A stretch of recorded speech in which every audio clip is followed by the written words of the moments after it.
শেখ হাসিনার সঙ্গে আমার দীর্ঘ ২৬ বছর আমরা নতুন দল করেছি, রাত দিন সংগ্রাম করেছি।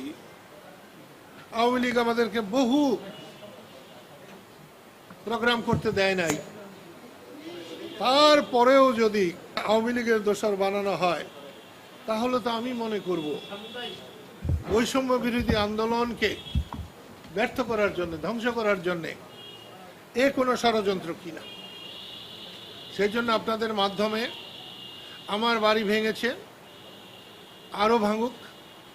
বঙ্গবন্ধুর ৩২-এর বাড়িতে যখন গিয়েছিলাম আমার গাড়ি ভেঙেছিল, আরও ভেঙে যদি দেশে শান্তি স্থাপিত হয়, দেশের কল্যাণ হয়, আমি সবসময় রাজি আছি। এটা সম্পূর্ণ মিথ্যে।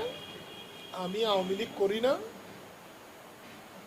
রাজনৈতিকভাবে শেখ হাসিনার সঙ্গে আমার কোনো রকম মিল নেই। ব্যক্তিগতভাবে আমি সব মানুষকে ভালোবাসি। উনি বঙ্গবন্ধু শেখ মুজিবের রক্ত আমি সব থেকে বেশি শ্রদ্ধা করি। তার জীবন, মান, সম্মান এগুলো আরেকজন নাগরিক হিসেবে যেভাবে আমি গণ্য করব, এটা তার ক্ষেত্রে করব। আমি বঙ্গবন্ধুর সৈনিক, আমি মুক্তিযোদ্ধা। আমি মুক্তিযুদ্ধকে সম্মানিত করতে চাই, বঙ্গবন্ধুকে সম্মানিত করতে চাই এবং স্বাধীনতাকে নিরাপদ করতে চাই, দেশবাসীকে নিরাপদ করতে চাই। এখানে শেখ হাসিনার নেতৃত্বের আওয়ামী লীগের কোনো জায়গা নেই। এটা আমার বাড়িতে গত রাতে 11টার পরে হামলা করেছে। কারা করেছে আমরা জানি না, কিন্তু 10-12 জন লোক, এবং তার মধ্যে মনে হয় বেশি বাচ্চা ছিল, ঢিল ছুঁড়েছে, গাড়ি ভেঙেছে।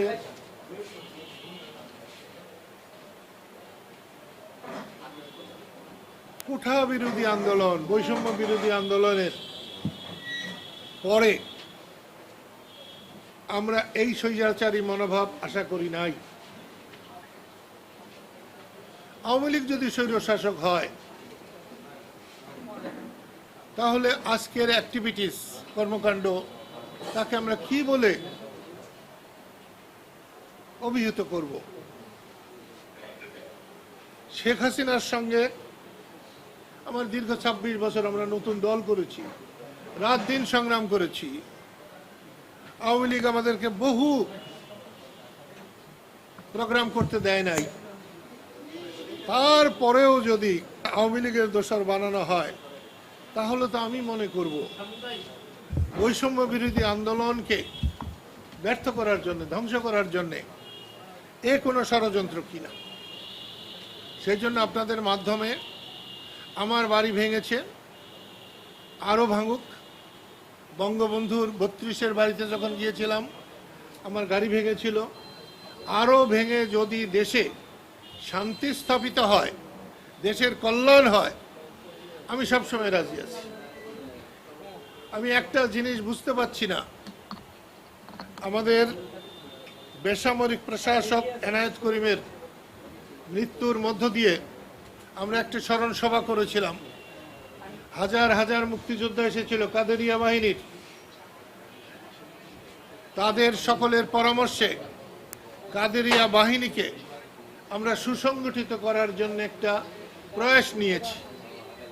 সেই প্রয়াসে 30শে আগস্ট গুয়াপুর গিয়েছিলাম।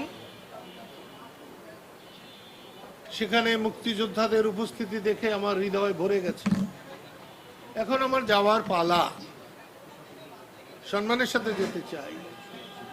সেই মিটিংয়ের পরে দেখলাম কেউ কেউ স্লোগান দিয়েছে, জয় বাংলা হবে না, জয় বাংলা থাকবে না, দালালরা হুঁশিয়ার। তো দালালদের হুঁশিয়ার বললে আমাদের কিছু যায় আসে না। আমরা জীবনে দালাল ছিলাম না, দালালি করিও নাই, দালালের হুঁশিয়ারিতে আমাদের কিছু যায় আসে না। কিন্তু জয় বাংলা চলবে না বা থাকবে না, তাহলে হোক, জয় বাংলা থাকে কি না থাকে, দেশের মানুষ সেটাকে বিচার করবেন। আমার কাছে মনে হয় দেশটাকে অস্থিতিশীল করার জন্যে জাতীয় আন্তর্জাতিক ষড়যন্ত্রকারীরা সুযোগ খুঁজছে এবং সেই সুযোগ অন্তর্বর্তীকালীন সরকার দিচ্ছে কিনা আমি ঠিক বলতে পারবো না। তবে এই সমস্ত আমার মতো মানুষের, যাকে রাষ্ট্র সর্বোচ্চ বীরত্বসূচক খেতাব দিয়েছে, একমাত্র বাঙালি, তার বাড়ি যদি নিরাপদ না থাকে, আমার সাধারণ গরিব দুঃখী মানুষের বাড়ি নিরাপদ কেমনে হবে? কদিন আগে একটা ৭১ মঞ্চ ৭১-এ টাঙ্গাইলের নেতা, আমাদের নেতা, আমার বড় ভাই আলোচক হিসাবে গিয়েছিলেন। তাদের সব আলোচককে গ্রেপ্তার করেছে। যারা শ্রোতা গিয়েছিলেন তাদেরকে গ্রেপ্তার করেছে। কিন্তু যারা মব সৃষ্টি করেছে, যারা ওখানে বাধা দিয়েছে, তাদেরকে কিচ্ছু বলা হয় নাই।